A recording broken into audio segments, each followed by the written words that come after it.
Here we are on the old Belldale Railroad, approaching Cadwalader Park. Right, Ev? That's right. Ooh. All right, here's the Cadwalader Park aqueduct. It carries the canal as well as the old Belldale Railroad over Parkside Avenue. Okay, the history of Cadwalader Park goes back to Thomas Cadwalader owned this property, and in the 1830s he sold a swath of it for the development of the Delaware and Raritan feeder canal, which was completed here in 1834. Wasn't initially used for navigation. It was just to feed water to the main canal initially, and was upgraded for navigation later.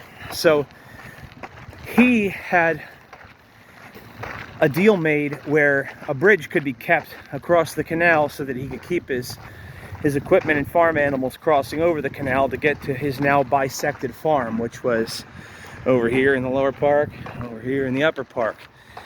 He sold this property in 1841 to Henry McCall, and McCall is the one that was responsible for creating the sort of park-like ambiance that eventually became Cadwalader Park. He put his mansion up here on this property eventually, and then his property was sold to the city of Trenton in 1888 to be made a park. As Shane has said with us in the past, the Belvedere Delaware Railroad came through here in 1851. It opened. So, correct me if I'm wrong, Shane, the popularity of the park after 1888 grew, and I believe the station opened up here in 1903? The station opened here in 1903, that is correct, Mike. It only lasted for about 28 years.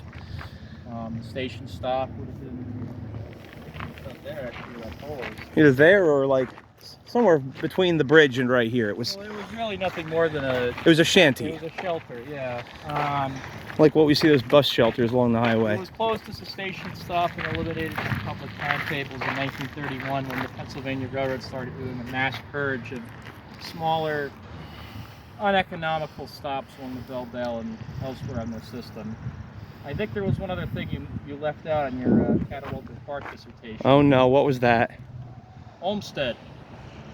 Oh, it was an Olmsted Brothers. The same man who designed Central Park in New York City designed Cadwalader Park. I forget his first name. Frederick Law Olmsted was that, and then Olmsted Brothers were the design firm that came out of that designed a whole lot of parks.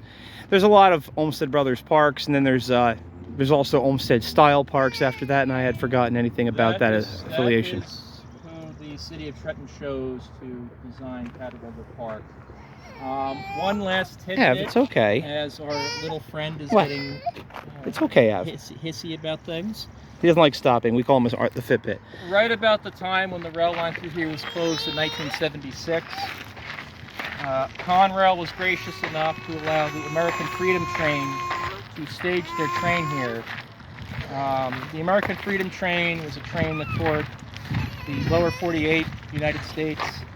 The West Coast used the Southern Pacific 44, 49, while the East Coast used Reading T1 2101, and that was numbered there at number 1 for the American Freedom Train. And it was that locomotive that was staged here with a number of cars showcasing the American Revolution, celebrating the bicentennial in 1976. And I didn't even realize it came up this far. It was staged here towards the end of August of 1976. The original plan was to run it the entire length of Belldale to Phillipsburg, but Conrail forbade it for various reasons. Hey, it's okay. So it only made it as far as here, and that was the very last train to sit here before the rails were torn up. Interesting. Great bit of history there. Thank you, Shane. And there you go. That's some of your history at Cadwalader Park and Cadwalader Park Station on the Belldale line and Delaware and Raritan feeder canal. Thanks for watching. Ev, will you give us another wave? Wave goodbye? No? Okay.